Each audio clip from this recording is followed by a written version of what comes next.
I want to welcome my next guest. And if you've ever turned on a female black belt final or you watched a women's super fight, you likely saw somebody with a half shaved head murdering some other person. And that is my guest. So this is Elisabeth Clay. She's a black belt. She's number 6 pound per pound female in the world. And she is really awesome. So thank you for coming on, Elizabeth. I appreciate it. Of course, thanks for having me on. Yeah. So part of the reason I found you, so I was kind of watching videos online, like on YouTube or Flow or whatever. And my daughter was sitting next to me and I'm watching this video and she goes, "Daddy, that lady's pretty tough." I said, "Yes, she definitely is." And she goes, "Can she beat you up?" I said, "Yes, she definitely can." That's awesome. Yeah. So it was kind of cool. And, she's 5, so she obviously doesn't know a lot, but she does jujitsu. And anytime I can show her, a woman that can kick ass, it's always good to kind of show her like, hey, this is what you could be eventually. That's awesome. I love that. All right. So I know, you recently won, golds at the American or double gold at the American Nationals. Don't want to skip one of those, but I know you have you've won, no gi gold, world gi gold, you've won ADC trials, pans gold, all that stuff. You have the ADCC. It's not the trials, right? It's the No, what is it's it the kind of road to coming up? ADCC. So So basically, they're setting up some of the super fights. So I don't have to go do the trials, which is nice. And then it's just basically the road to ADCC. So I have this fight coming up with Anna, and it'll be great just to go out there and be on a big card like that. oh well, that's kind of cool. So if you win that, or when you win, right? So then you don't have to go through the whole trials process. It basically, That's not too bad. nah, done the trials a couple times. It's nice to trials are fun, but it'll be good to not have to do them. So as you're getting ready for that kind of match coming up, does your training change a lot, or do you kind of go with the same training you normally do just to get ready for any kind of competition? Basically, I'll just start doing more nogi. I actually don't train that much nogi. I only train nogi twice a week normally. So it basically just goes from twice a week to about twice a day. So I'll just throw on a couple nogi rounds after, a couple 10-minute rounds after gi training, like in the morning, and then at night if there isn't nogi. And I just focus a little bit more on the wrestling and like keeping the rule set in mind. But that's how I train with any of them. Like if I have a fight to win whenever I'm training, like I just train with that rule set in mind. If I have IBJJF come up whenever I'm training. So basically it's just like anything else. I just adjust for that rule set and then train a little bit more based on it.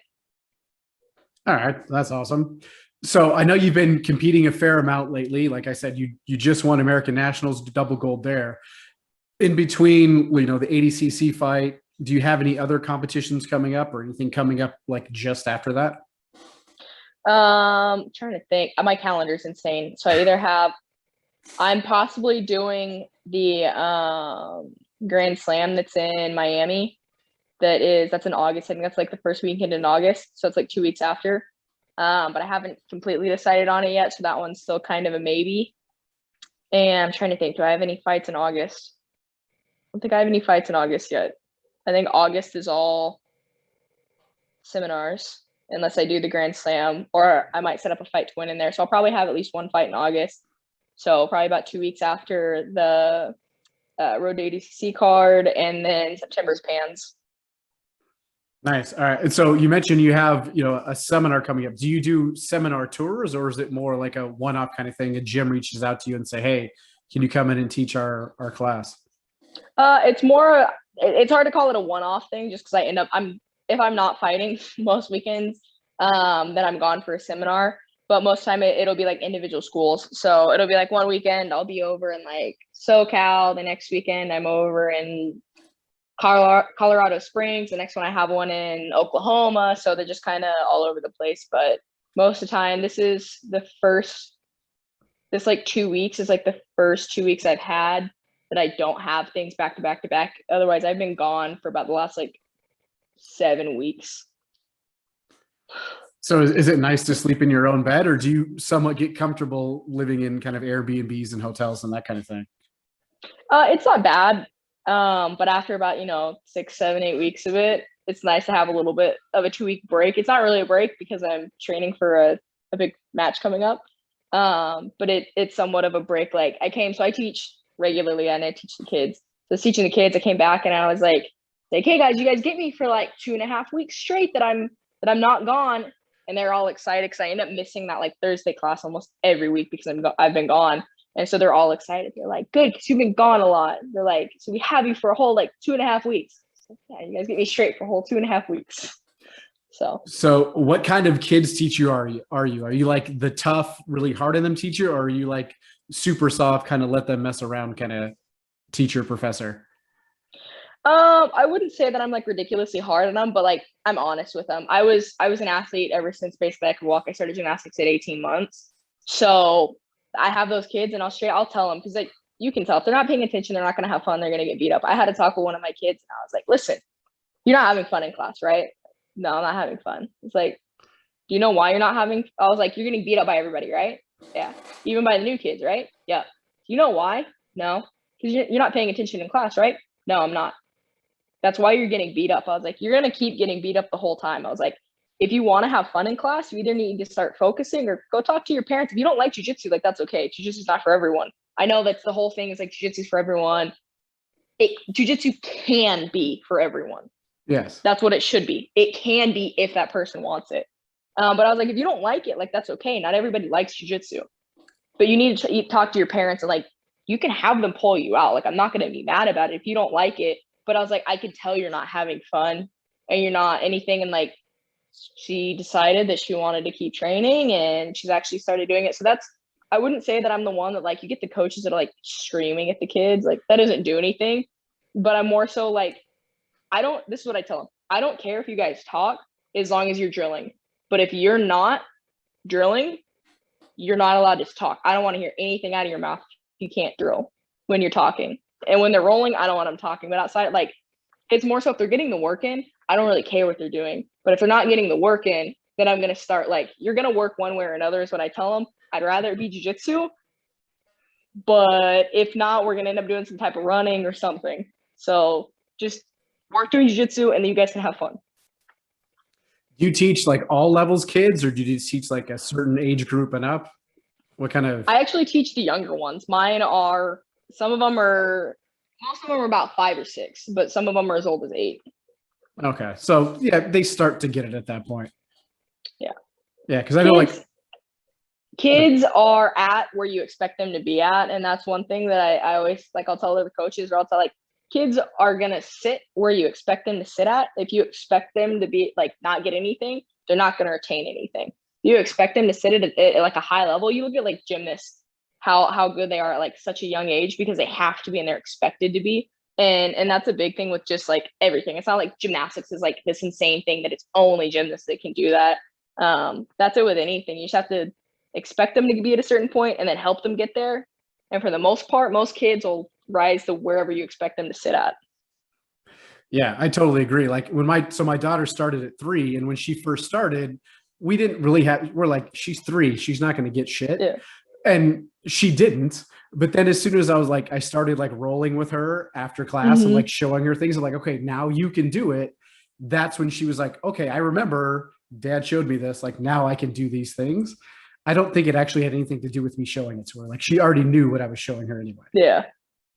No, it's exactly like you just have to, if you expect kids to get it, kids will learn it. Like they're not, I hate this thing when people be like, kids are dumb. Like kids are not stupid. They're probably smarter than you are. That's the problem. They're smarter than you. So if they think that they can get away with it, they're going to act dumb so that they can get away with it because it's easier. Yeah. And I found like, honestly, like they pick things up faster because they're used to being like in a learning environment all day long, whereas we have other stuff to do. And so, yeah, generally speaking, if they're like, I don't get it, they're bullshitting you. Or they just straight up weren't paying attention. I'll get that too. Where they're like, I don't know the move we were doing. I was like, you just walked me through the entire move step by step. I made you do it. I know you know what we're doing. Like, oh, yeah. Uh-huh. So how does being a former gymnast, how does that help your jiu-jitsu game? I'm sure it's a lot. It is. I think a big thing for me is like, obviously, like I have that strength, especially from building it from such a young age. that doesn't just go away. I have like the strength and the flexibility and all that stuff and the body awareness. But I think like outside of like just like the physical attributes that it gave me is more so like the discipline that it builds in you at like such a young age. So I've always had that from the very start, was like having that discipline to go in and just like, even if you don't want to be there, because that's the thing, like you're going to go through points of something, like no matter how much you love it, at some point you're not going to want to be there. And even if it's like only for like a day or two, like it happens. So I think just having that, like always had that discipline from it to be able to just keep going and like pushing through it, and having that discipline to still train at a consistent time, and like consistently going like at least 5 days a week, and then like multiple times a day, and just having that, I think that that's a big thing that I got from gymnastics. So you're obviously fairly young, like you just turned 21, right? Yeah, I just turned 21. So is it because of all that discipline? Is that what you kind of attribute to the fact that even though you're only 21, you've kind of already risen up to some of the highest levels in jiu-jitsu? No, for sure. I would like the discipline, and then not only like I posted a thing that was like most of my success and success that I have and will have is due to like sheer willpower, just being like, no, I'm not losing. Like there are multiple matches that I could count that like I for sure should have lost those matches. Like there were even points in the match that was like, I don't know how I got out of where I was at and then came around to win the match. Like there are so many matches that like I should not have won. And it was just one of those things that like I just like either would like think about everything I went through or whatever to get there. And I was just like, no, I'm not losing this match. So I think a lot of it would just be like discipline and like just like sheer willpower, being like, no, I'm not losing. I put too much into it and I've come too far to like just to lose now. Yeah, that's awesome. That's definitely like the mindset piece of it, I think is, I don't have like an exact percentage, but my guess is probably like 85, 90% is just the mindset. Cause we all learn the same kind of basic techniques and the same sort of things to do. It's how can you apply it and be like, no, fuck that. I'm not getting stuck in this position. Like if you have No, that, then you move forward. no, completely. Mindset is huge. And I think it's a big thing that is neglected in sports in general, but especially I think in jiu-jitsu because it's so new. The like mindset and just having that like having the proper mentality is huge. With winning, with like any of it, even like the mindset in training, like it's a huge thing to have like the proper mindset. And I think it gets neglected like a lot, or people just think like, oh, I'm good at jiu-jitsu, I should be able to just go win. Like huge part of like being able to compete. I always tell people like jiu-jitsu is an art, and is an art. Competing is an art within itself. Like you have to learn how to compete. It's not like just because you have good jiu-jitsu does not mean you're going to win. There are a lot of people that have like a ton of people that I know that have like phenomenal jiu-jitsu, but they haven't like perfected competing. And so they just don't compete like they should. So that brings up kind of a good point. So how do you train? Do you train kind of, all right, I don't have a match this week or competition this week, so I'm going to test a bunch of new stuff? Or are you like, all right, I have my A game and I'm going to perfect my A game, make it even that much better? If I don't have things coming up, then I'm definitely like working on things, whether it's something within like my, let's say my A game. If I think that like in a match, like there was a hole or something like that, then I'll be working on it. Or if there's something that I want to like add in, like say like my B game or whatever, then I'll work on it. But like when I don't have matches up, that's my time to fix things. It'll depend on what I personally think needs work on more, whether it's something like in my A game or if it's something that like I don't bear a bolo really. But if it's something like that's something that I've been working on for probably like the last 6 months, it's just like just kind of messing with that and training when I don't have huge fights coming up. And obviously, like if I have like a hole in my game that something happened in a match, then I would obviously fix that first before. But yeah, if I don't have a match coming up, that's my time to like tweak things and work on things. And it's just one of those things that I kind of have to judge based on the time to which one I'm fixing. So question about your training. So they're kind of two different two different schools of thought. Is it better to be good at lots of different positions, lots of different submissions, or is it better to be like, everybody knows this is coming, but you can't stop it because I'm so good at it?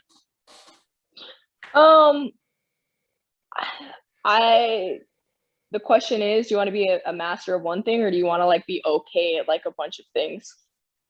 That kind I of would definitely answers the say question. that I have my, but at the same time, I think a lot of people take that to the extreme and they get super bad tunnel vision. They're not so much now at black belt, but there are a lot of people coming up that like maybe they have like this great guard, right? But as soon as you put pressure on them, they were dead. So I think that like if you take it to that extreme, then it's bad.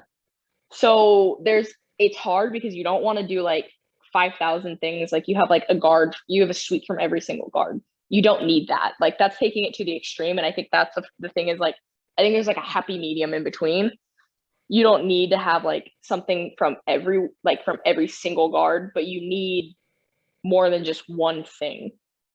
Shutting down one thing is easy. You have to have something to go back and forth between, but at the same time, you don't need 5 million things that you basically suck at everything that you're doing. All right, that totally makes sense. So I have a purely selfish question. So I've seen a couple of times you land a straight ankle lock where I don't know what the entry is, but you end up kind of, I don't know if it's sitting on the person's ass or Like on their sitting on back. it. Yeah, but you got the straight ankle lock from there and like Mhm. they're laying face down behind you. Yep. All right. So what's the entry to get there? I have a couple different entries from there. Basically, all it is I either need to end up with like double outside basically, and I'll hit it from, is it the sickle sweep where you have ankle, same side sleeve, and you'll kick through, and then I'll come up to the ankle lock from there. I have a couple different entries from there, but that's the main one that I hit. But I'll also basically, if I can just get, instead of going to single X, you can also hit it from single X, but I'll go where both my feet are outside. So basically, I'm like double outside, but from them standing. And then I'll just kick them over from there and then come up. Okay. I think that makes sense, but I may need to watch a couple of your videos. I know you have one where you do it to your brother a bunch of times, so I may need to watch that. Now, after hearing you explain it, watch it a different way. All right, I'll keep working on that. All right. So we've kind of talked about some of your training, some of the things you've been doing. Let's kind of go back a little bit. How did you initially get into jiu-jitsu? So I was a gymnast for about 10 years, and then basically I just wasn't getting the hours that I needed to go with it. And basically I just didn't want to do something to suck at it and like be mediocre. Like, yeah, like you're decent at it, but you're not going anywhere with it. In my mind, like that was just wasting time. So I decided to quit. And so I was probably around 10, maybe 11 when I quit. And then I was just looking for a sport, and I just kind of like stumbled across jiu-jitsu. Like it was not intentional at all. I wanted to do diving or figure skating. And then like one of my older brothers wanted to try MMA. Never tried MMA. But I was like, whatever, like I'll go try jiu-jitsu. Go tried it. And then I was like, yeah, I like this. Like that was it. It's like I like this. This is what I'm doing. Like, okay. That was it. Started training 5 days a week from the very beginning and just kind of went from there. And so was that in Alaska where you kind of got into jiu-jitsu? That was in initially? Alaska. Are there lots of jiu-jitsu options up there, or is it like you have to drive 30, 45 minutes to get to your school? It depends on where you live. So there are a couple different schools where you're at, but basically it's like almost like little pockets, if that makes sense, where there's jiu-jitsu. So it's not everywhere. But like let's say in Anchorage, like there are like 4 schools there in Anchorage. And then I started training like it's like 6 hours away from Anchorage where I started training, where there's only one school there. And I trained there for like 4 years, I think. And then I ended up switching schools and moving over to Anchorage. And then I trained there for about another 4 years, except for a little stint where I moved where I am now, actually in California. I lived here for 7 months and I ended up moving back. But it just like they're like little pockets, basically. All right. So obviously you're already a black belt. You're only 21, but you've kind of learned a lot along the way. What are some of the biggest, I don't know, takeaways, important lessons you would like to share with others that you've learned so far? A big thing that I like recommend for a lot of people, and like it sounds stupid, but it's like it's not gonna be easy. There are gonna be times that like it sucks. I'm not even gonna lie. Like it doesn't matter just because like you hit black belt or like now you're competing on like a high level. It doesn't really change. Like a lot of the problems like in your game, whether you get frustrated, like anything like that, like you're still gonna have those even when you get to a high level. It doesn't just go away. Like, yeah, you get better, but so do the people you're training with. And even if like you're still gonna have bad days, You're still going to have days where you don't want to train. Like, it doesn't go away. And I think that's a big thing that, like, I think you always hear people always be like, oh, like when you get to black belt, like it doesn't mean anything. Like, you still have all those same problems. They're going to be less, they're going to be like, it's going to be different, but you still have them. So I think a big thing is like, keep that in mind when you're going, that it's not just all of a sudden you're going to hit a point and it's like all sunshine and flowers and everything's perfect, right? Like it's still the same thing. Like, you're just better at it now. And just keep going. Like, consistency is key. You have to be consistent if you want to go anywhere with anything, not just with jiu-jitsu. Whatever it is in life, like if you want something, the biggest thing is like, just go get it and be consistent while you're doing it. Yeah, that totally makes sense. So I know like a lot of the DDS guys, right? They like intentionally put themselves in horrible situations so that they're comfortable kind of getting out of it. If somebody has, you know, the body triangle and the rear naked, at least to here, or that kind of thing. Do you train in that sort of same way where you're like, all right, I mean, I could beat this guy up if I want to, but instead I want to practice getting out of a shitty situation to get better at that? It'll depend on my training. I think if I'm doing stuff like that, I prefer to do like a situational where we'll actually start there, and then I can do it with like my main training partners, like with the other black belts and stuff. So if I have something like that, I do more situational versus actually like doing it in a roll, because I found for me personally, like when you let it happen in a roll, you learn to let that happen even in like competition. You kind of get lazy with it. So, and for me anyway, it's just better for me to I'll work situational there. So I'll actually start in that position versus letting someone go there when I'm rolling. Now that doesn't mean like that I'm murdering everyone when I roll, because that would be stupid. That would be ridiculous. I'm not getting a good roll then, and they're not getting a good roll. So like, I'll still let the other person work, but if there's like I want to work like back escapes or stuff like that, I'll start there and I'll do like a situational from there versus just letting someone go there. All right. So we've been kind of talking about your training. So think of like an average week, whether you have a competition coming up or not. You know, how many times either a day or a week are you training? And then what do those sessions kind of look like? So 4 days a week, I train 3 times a day. So whether that's two jujitsu and one lifting, or just 3 jujitsu. And then Fridays, so like today, I'll train 1 jujitsu, and then I will lift later as well. And then on Saturday, I'll train once, and then Sunday, I don't train at all. All right. And are they like, well, let's say you're doing, 3 sessions in a day. Are they all like, all right, I'm going to try to kill everybody on the mat kind of sessions? Or is it, all right, this one is really hard and this one I'm going to go more work on fundamentals or a specific technique? How do those kind of break down? So it more so depends on like who's there. So my morning trainings they're always like competition trainings. And then the night training will kind of be like, it'll depend on who shows up. If I get more of the upper belts that'll show up, then obviously I'll go harder on those nights. If it's one of those nights that like it's mostly the lower belts, then it's more of a chill night. Like, I don't need to go destroy all the like white and blue belts. So then it more so depends on that. But my morning trainings are always hard. Okay. And then, you mentioned you're lifting a couple of times a week as well. What does your strength training and or conditioning typically look like? So I have basically 4 different workouts that I rotate between, and I have like 2 lower body and then 2 upper body. Basically what it'll look like is usually it's between like 10 to 20 reps, and then anywhere between 5 to 10 sets of those, depending on what it is. It's more so like heavy, but still high rep. Like for legs, I like to do a lot of kettlebell stuff. And then like upper body, I'll use some of the machines, but then also like dumbbell stuff. So I would just say like more, I wouldn't say it's not traditional like powerlifting, not anymore, but I would say more like functional with like kettlebells and dumbbells and stuff like that, but still lifting heavy. All right. So not quite CrossFit, but kind of leaning that direction where you're getting a bit of cardio while you're also building some strength and that kind of thing. A little bit. I would say it leans more towards like kind of like the idea behind powerlifting, Okay. but not actually. My knees are so bad. If I start squatting over like 220, my knees will hurt for days. So I started switching it for like kettlebell swings instead. So I'll do like 5 sets of 15 on normal swings with like 55 pounds. And then I'll do the same thing with like the reverse swings where you'll pop it up in the squat at the same time. Same thing with, again, like 55 pounds. And then let's say I'll go do leg press with like 3 plates on each side. And then I'll go do some like leg extensions or something like that.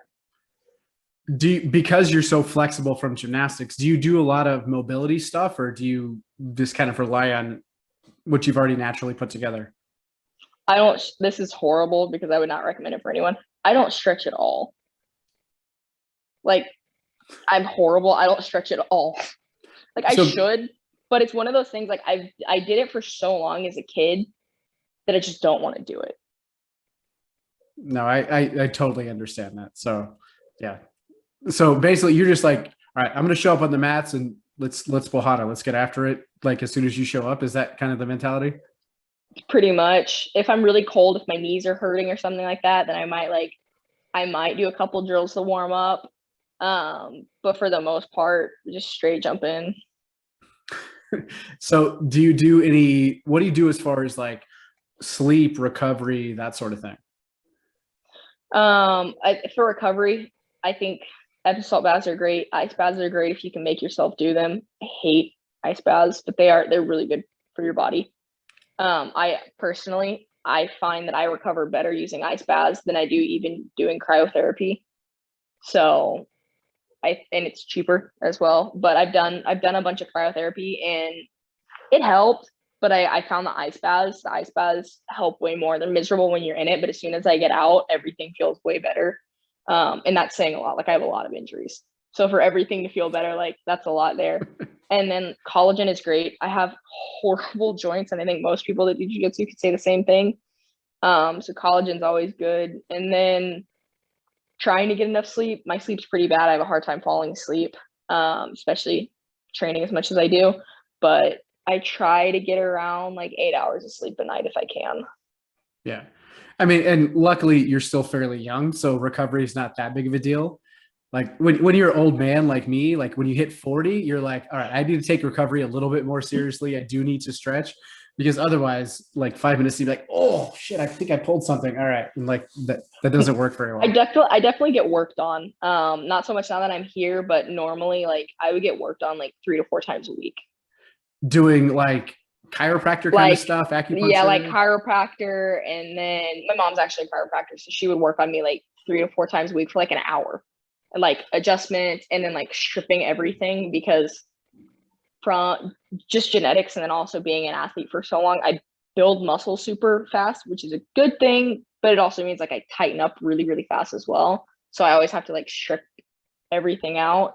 It's not something that I do as much anymore, but I feel a difference in my body that I'm not. So if you have that option out there, it's always a good thing if you can find somebody that's good at it, to go and like really work on your body at least like once a week if you can, even once every 2 weeks. It makes a big difference. Like I feel a difference in my body and like in my recovery. Obviously I'm still very young, but I've trained my entire life doing one sport or another. I feel a huge difference in my body from when I was 16 versus now. Like I trained 7 days a week when I was 16. I would be in the gym from 10 a.m. until 10 p.m. at night. No joke. And if I wasn't there, I was at my house for 15 minutes eating so I could go lift for an hour and then come back and teach and do Muay Thai and then do the night class and then do competition training. And I did that like 7 days a week, no joke, no breaks, nothing. I can't do that anymore. So even at like 21, like I feel the difference, and I actually have to like take the recovery a little bit more seriously. So for anyone out there, take care of your body while you can. It comes back to get you. So obviously diet plays a fair portion in recovery and building muscle and that sort of thing. What does your diet typically look like? I'm gluten-free, not for like health reasons, just because it messes my stomach up really bad. And then I just try to eat basically like well balanced. So in the mornings, I always have a smoothie, but it's not like, I think a lot of people when they do smoothie, like it's just like fruit and that tastes gross. but it's like frozen fruit, banana, protein powder, and then basically that's where I'll put in like my collagen powder and everything like that in the morning. And then for everything else, for the most part, like I just try to eat like balanced. Obviously, if I'm dropping weight, then I have to get like a little bit more meticulous about it. But basically, like I try to have like a good source of carbs, whether that's like rice or like sweet potatoes, something like that, and then like a protein, generally it's chicken, and then like some kind of veggies. So just pretty basic, and then just trying to eat like more balanced. I'm not super crazy and like strict about my diet. If I have a competition, it's a little bit different, but for the most part, I don't have to be. So what do you like? What weight class do you normally compete at around? Medium heavy. So that's in the gi, it's 163, I think. But I compete anywhere like for fight to win. I'll compete anywhere from like 150 and up. And normally I'm not heavier. But normally, but I'll compete up from there. All right, so 163. So really, you have to weigh in at 159 ish, somewhere in there. Yeah, I normally walk around like I think right now I'm like 157, 157, 155. Okay, so you don't do like drastic cuts or anything like that going into a competition? No, I'm honestly, if I was to talk to anyone, like I should compete middle, if not lightweight, and I could make it. I honestly like I weighed in for the last competition. I weighed in with my gi with everything at 160. And that was eating normal. Like I was eating the night before I ate. I'd been eating the whole time, like no water cutting, no nothing, weighed in 3 pounds light. I could very easily make middle. I just don't feel the need to. I do fine where I'm at, and then I get to eat and do whatever I want. So it doesn't really make sense for me to go through everything to drop down when I do fine where I'm at.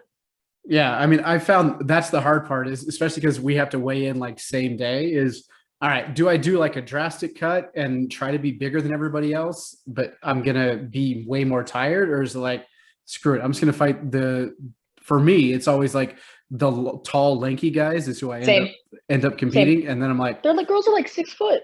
yeah, I'm 5'9", and I end up fighting guys that are like 6'2", 6'3". I'm like, how the hell do you weigh the same amount that I weigh? Like that doesn't make sense.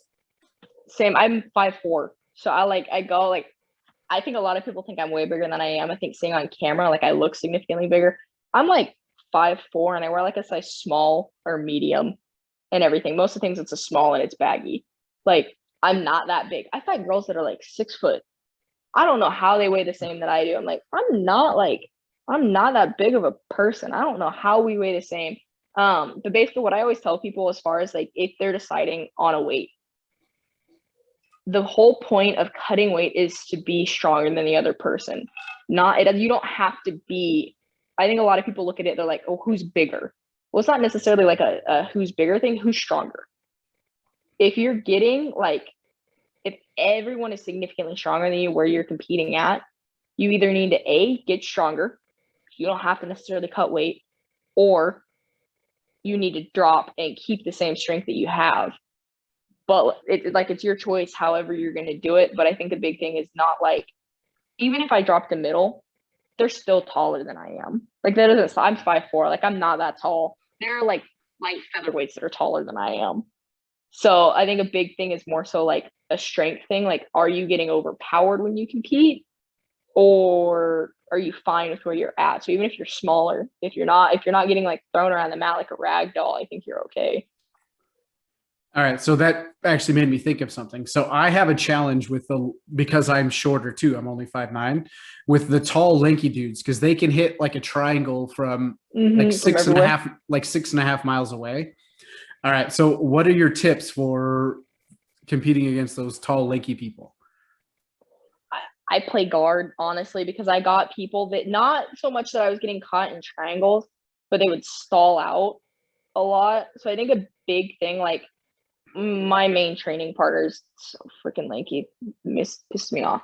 But like keeping everything just in nice and tight when you're doing it, because they're probably going to go for the triangles. So like if you're wanting to pass, you just can't like get stretched out. You have to keep everything in super tight and just like be aware of that. I like to keep my knees in there so that my knees are always in the way so that I can use that to fight when I'm passing. And then just kind of keeping my elbows in, and like I have my knees in there. I'm aware they're going to go for the triangles. So just having that, and then just always being aware, like even when you're passing, I think a lot of people come, like if they're under one of the leg, they'll come over the other one and then they think they're safe. You can still get triangled from there. You have to make sure you're dominating completely that bottom leg and also like stretching the hips out. And I think a lot of people just like, especially with taller people, they can hit those triangles from everywhere. Like they just get comfortable when they're over that leg and they can pull that leg out pretty easy to hit that triangle. And I think a lot of people do. So I was just like keeping everything, making sure, like always being aware, keeping the elbows in, making sure that you don't have like one arm in, one arm out, even if it's not necessarily like totally one arm in, one arm out. If you have that arm resting there, they're going to try to pull it. So you have to be aware and like overcompensate almost and put more pressure in there. So even if they're like yanking on it, they're not able to pull it through. Okay. I think that makes sense. So another question. So one of my favorite passes, and I never remember the name, but it's basically where you collapse their legs together and then you basically like pass that way to go around. Mm-hmm. But with the tall, lanky dudes, their feet still catch me as I'm going around. Any tips on that? I don't use that pass a ton, but a big thing, like you're just going to have to smash the shit out of their legs together. And then I would almost like circle the leg around versus just trying to jump because they're going to catch, like pin it with the knee and then circle your foot over or like shift using both. So then you're able to kick their leg away so that it's not following. So almost like staple both across and then you can kick with the bottom one, the foot's still there, and then you'll be able to clear it. Okay. I think that makes sense. I'll try it and I'll let you know how it works for me tomorrow. It works. All right. So, we talked about diet and kind of how you get ready for competition and that sort of thing. Well, let's say it's, you have a fight tonight at 8:00 and it's just one and you're facing whoever. What does your kind of routine look like for that day to get ready to compete at 8:00? I sleep in. I'll probably sleep in until like noon, 1 maybe, even if I'm not tired. Just because by the time that comes around, I'm gonna be tired. I always do this, and I know like I'll get yelled at for it, but I always do it for like if I only have like one fight and it's at night. I always order a gluten-free pizza and eat it like right before, which is everything you're told not to do, but I always do it. I've done it since I was a blue belt. So that's just kind of what I do. And basically I'll just rest until like an hour or two before. I'll probably do my hair around like 2 or something and then just head to the venue, go stretch. If I have one fight, I do warm up a little bit, but not a ton. Basically, I'll warm up enough until I start sweating. And then once I've started sweating, even just a tiny bit, I'm done. And then I just stretch the rest of it and put headphones in and then go compete. How does it differ if, let's say, you're going into a tournament where you're going to have, 5 or 6 rounds, something like that throughout the day? Well, normally then I have to weigh in. So like, depending on how my weight is, if my weight's normal, like I'll just eat like a normal the night before. I might eat breakfast that day. I might not. Same thing. Like I'll wake up early. Depends on when I compete. Like if I compete early, I wake up early enough, do my hair, and then go to the venue. Same thing. I like to be there about 2 hours before. And then just go in. I stretch a little bit in the bullpen. That's about it. Go compete. Okay. So you're not like super amped up, or you're just kind of like, it's another day at the office. Let's just go for it and see what happens. Pretty much. I mean, if you see me there, like I have headphones in and I probably look like I'm mad, but I'm not. Like, I don't do crazy warm-ups. I see people that go ham warming up. And that has never made sense to me ever since I was like not even a blue belt, like as a kid. Like that stuff never made sense to me. I even, some of the black belts used to do it, and I'd be like, why do you do it? Like, I compete better when I do it. And then they go compete and they're like gassed out in their first round. I was like, I don't think you really compete better when you do that. I think you're just so nervous you haven't learned to control it, even though you're a black belt. But that's another thing that like goes into like that mindset and like learning how to compete. Some people, like they do compete well when they go really hard, but I've seen some people, they'll go really hard warm-ups and they gas themselves out. And then you can see it when they go out there to compete and they are burned out in the first like 2 minutes. So you mentioned you have headphones in. Are you listening to actual music, or is it just so nobody will talk to you? No, I'm listening to music. What are you listening to? I have a whole playlist, but it'll be like some of it's motivational, but it's not like the like cheesy motivational. I don't like that stuff. But like CT Fletcher, I like Fearless Motivation is another good one. And then like a lot of like rap music, like Eminem, Tech Nine. It's a bunch of like random stuff in there too, but stuff like that in there, and then, like that's what I'm listening to, and it just kind of shuffles between all of it. So not like Rocky Hearts on Fire or anything like that. Getting ready. No, no, I got me music in my ears. All right. So now let's say, all right, let's say it's a tournament, right? You project you can have 5, 6 matches, something like that. All right. It's that very first one where, all right, you hit fists and you're like, all right, now we lock up. Do you still get that, all right, I'm a little too tense and I'm gripping too hard kind of sensation? Or at this point you're like, nah, I'm good. I'm just going to do my thing. I don't get overly tensed up. I still get nervous, but I pull right away. So I don't really go and like lock up. I go out there and I pull almost immediately. I wouldn't say that I get that like over gripping, but I was never super bad about like getting overly tense. Nervous for sure, but I never had that like where I would like grip super hard. Like I didn't ever have, you know how everybody talks about like their forearms, you kill them after competing. I never felt that literally until black belt, until I was having like 10-minute matches. I'd never felt that. I'd never had my forearms hurt when competing. And I'd done like 10, 12 matches before in a day, and I never felt that like forearms hurting or anything like that. So that was never something that I had an issue with. I would definitely like the nerves. I still get the nerves. They're not as bad.